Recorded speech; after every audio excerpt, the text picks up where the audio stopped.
तंत्र शास्त्र की एक ऐसी किताब जिसमें बहुत सारे मंत्र दिए गए हैं। शायद ही कोई ऐसी साधना होगी जो इस पुस्तक में नहीं होगी।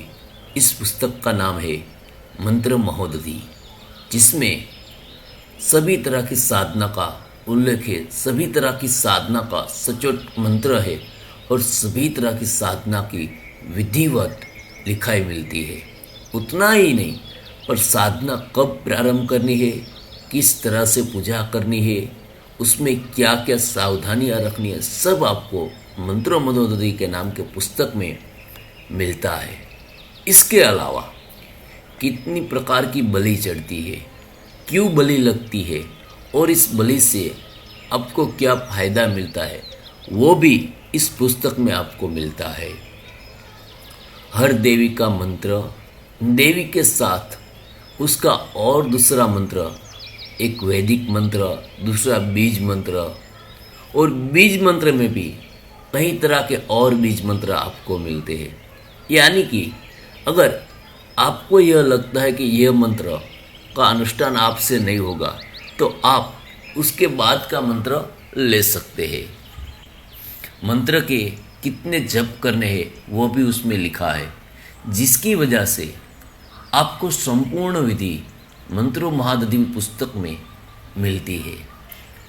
इसके अलावा किस जगह पे साधना करने से आपको कब मंत्र सिद्ध होगा वो भी लिखा है। जैसे कि किसी एकांत कमरे में, नदी के तट पे, नदी में जाके, कहीं पहाड़ी पे, वीरान जंगल में, शिव मंदिर में, श्मशान में, या फिर कोई ऐसा धार्मिक तीर्थ स्थल जो बहुत प्रचलित हो, पौराणिक हो, प्राचीन हो, आपको कहाँ जाके साधना करनी चाहिए, कहाँ जाके अनुष्ठान करना चाहिए और कौन सी साधना आपके लिए है, वो भी उसमें सचोट लिखा है।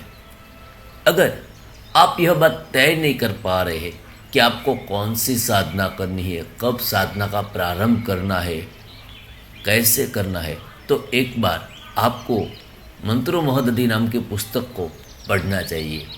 इस पुस्तक में 10 महाविद्या की सभी देवी का उल्लेख है। उसके अलावा बहुत सारे और भी मंत्र है जिसको आप पढ़ते हैं या फिर उसके बारे में आप पढ़ते हैं तो फिर आप में बहुत सारा बदलाव आ सकता है। जैसे कि वशीकरण, सम्मोहन, मारण, मोहन, उच्चाटन, स्तंभन, यह सब मंत्र उसमें मिलते हैं। कौन सा भोग देने से और कौन सी आहुति देने से आपको क्या सिद्धि मिलती है वो भी उसमें आपको मिलता है। कोई भी हम अनुष्ठान करते हैं, कोई भी हम साधना करते हैं, तब हम जब आहुति देते हैं वेदिका में, तब हमें यह नहीं पता होता है कि ये आहुति हम क्यों दे रहे हैं, हम सिर्फ आहुति दे रहे हैं। पर इस किताब में आपको वो सब मिलेगा जो प्रश्न आपको सताते हैं।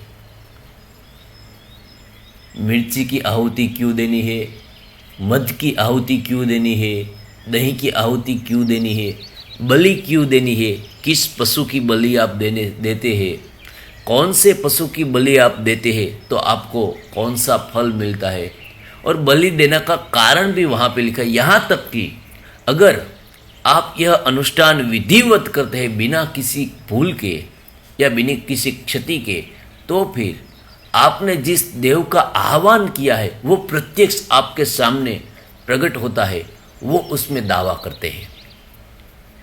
इसलिए अगर आप यह किताब पढ़ते हैं या फिर आप यह सोचते हैं कि आपको अनुष्ठान करना है, आपको साधना करनी, पर ऐसा कोई मंत्र नहीं मिल रहा है जो सही सचोट हो, जो हमको 100% फल दे ही दे, तो फिर आपको एक बार यह पुस्तक पढ़ना चाहिए, जिसमें सभी बातें विधिवत सचोट लिखी है।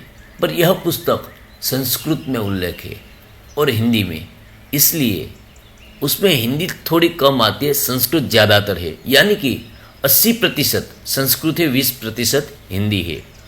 इसलिए अगर आपको संस्कृत आती है तो यह पुस्तक आप पढ़ सकते हैं, अन्यथा आप ऐसे कोई सहारा ले सकते हैं जिससे आप संस्कृत को हिंदी में विश्लेषण करके पढ़ सके।